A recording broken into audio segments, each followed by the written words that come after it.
So if Mick Jagger's called by one of these spam callers, you can just go, yeah, woo! For many of us, the natural reaction to one of those calls is annoyance and exasperation. No, you've not been wrongly sold payment protection insurance, nor do you want to manage your debts with an IVA. And no, you do not want solar panels installed on your roof. Thank you.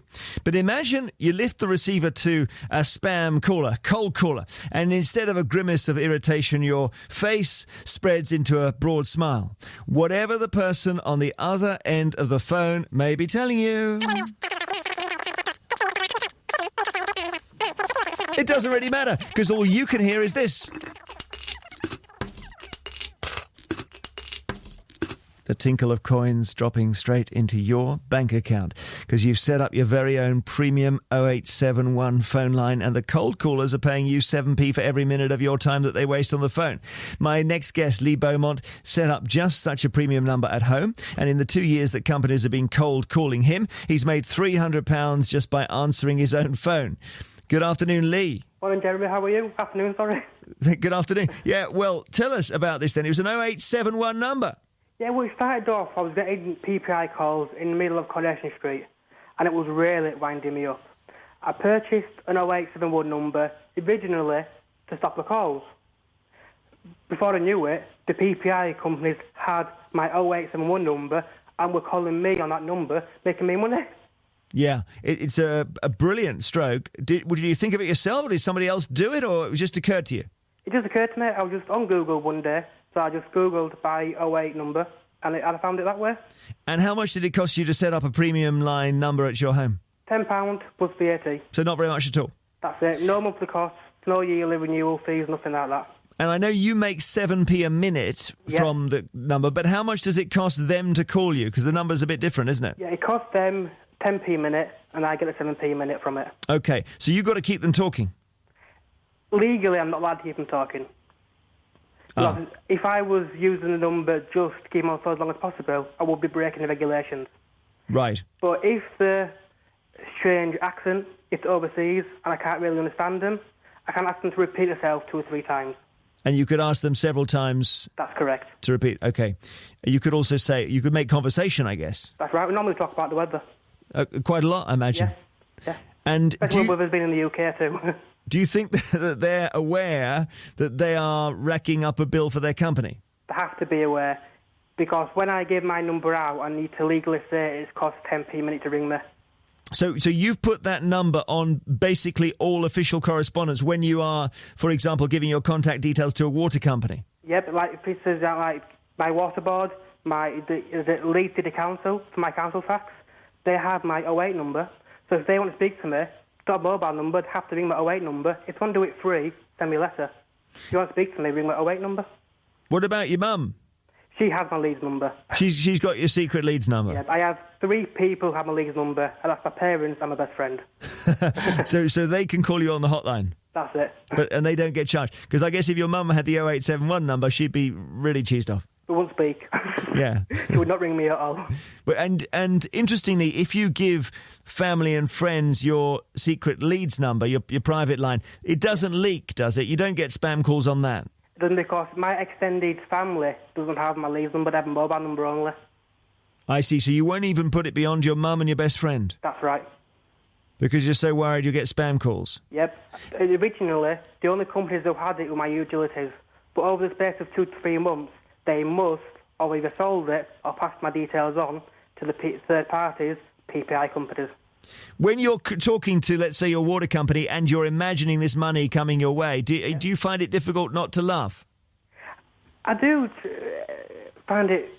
They normally ask me, why ringing you on an 08 number? I say, well, I want to make 7p a minute. And I always say to me, you make 7p on this phone call. I'll say, yeah, I am. If you don't like it, hang up. You know where the phone is. Yeah. And I guess they don't. They don't. They want to continue trying to sell me stuff.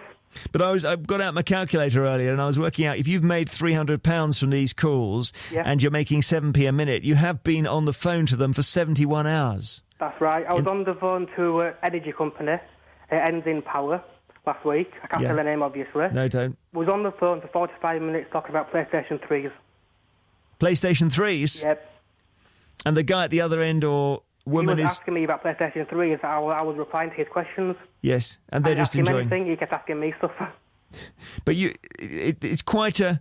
I suppose it's quite a laborious way to make money, isn't it? I mean, at some point you might be thinking, I've got to get out, get to work. I work from home. I see. Yeah, because I'm a self-employed web designer.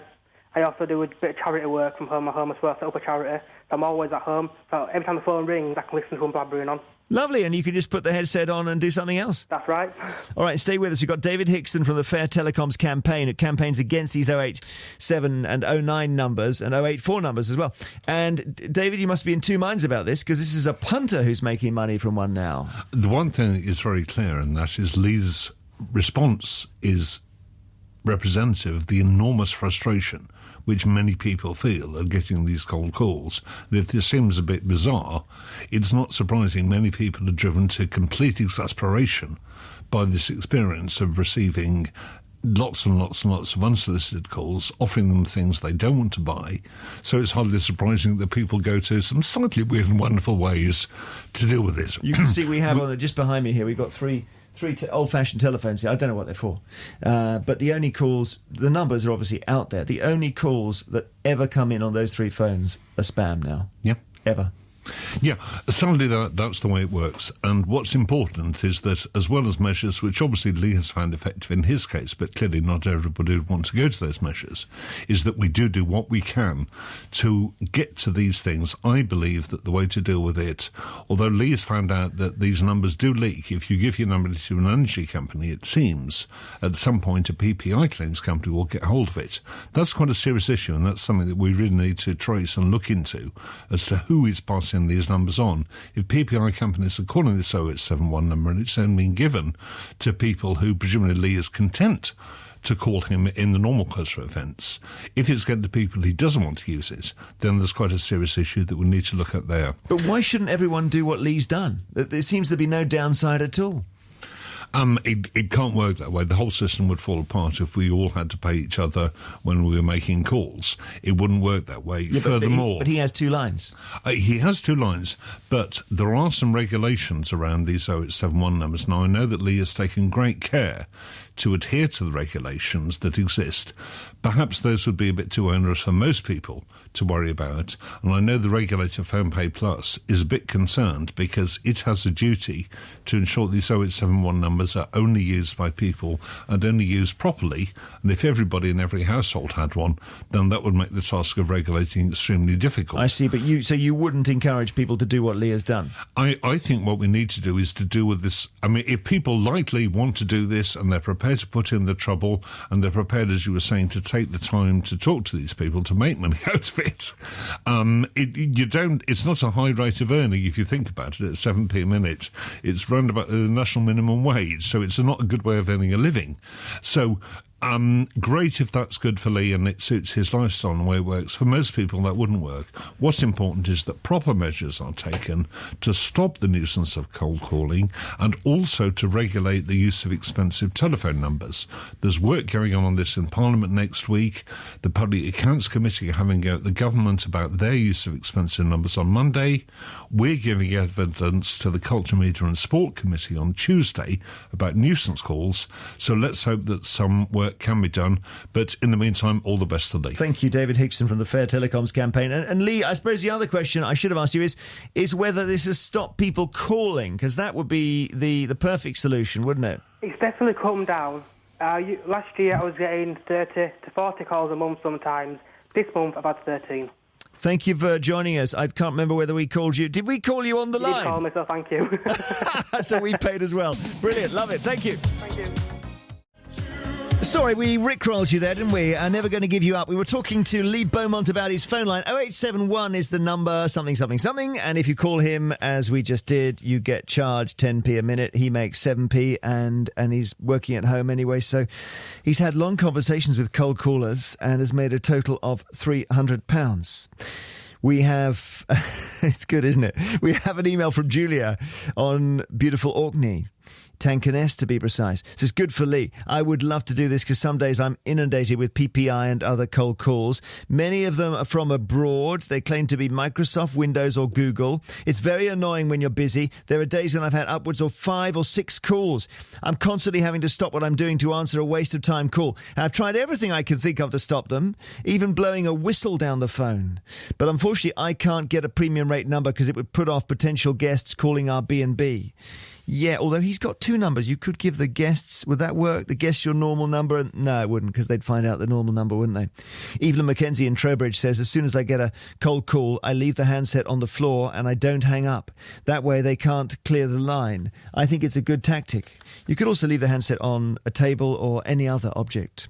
Natalie emails from Birmingham. This guy Lee is a genius. Well done for having such a great idea. If we all did the same, that would put an end to these pesky callers. Vine at bbc.co.uk if you want to get in touch. I'm on Twitter. We're on Twitter. Everyone's on Twitter. And everyone's impressed as well that the guy with the premium rate phone line charged us to call him. Kim Drinkwater on Facebook says, I got so fed up with the same number calling me 6 times a day, even after I'd said I wasn't interested. I got my daughter to scream down the phone when they rang, and they've yet to ring me again. Dave Van Music Master from, I'm guessing, Holland, Dave, yeah? Says, sometimes I like to string them along and waste their time until they eventually hang up on me, especially the ones who pretend to be companies like Microsoft and Acre Computers. I work with computers. I can tie these scam callers up in knots. It's a great piece of entertainment. Jackie as well has emailed, and she says, if I get cold callers, I chat to them for a minute or two, and then I say, oh, wait a second, it's not actually me you want. I'll just get the person, and I leave them hanging until they hang up. Time is of the essence to them, so they get lots of calls done. They will not call back again. It's also a very funny thing I saw on YouTube once where it's in the States, the person receiving the cold call says, okay, what is your name, please? You're ringing a policeman at the scene of a crime. I need to take your full name and details. Do not hang up. You'll be committing a federal offense. We now need you to make your way to the crime scene because you're now part of this issue. And you can hear the guy making the cold call just start to panic. Mark in Pembrokeshire texts and says, I love cold calls. I always ask them their name, I build up a rapport, and I try to get some personal details, and then I tell them that I am naked. And that's when they hang up.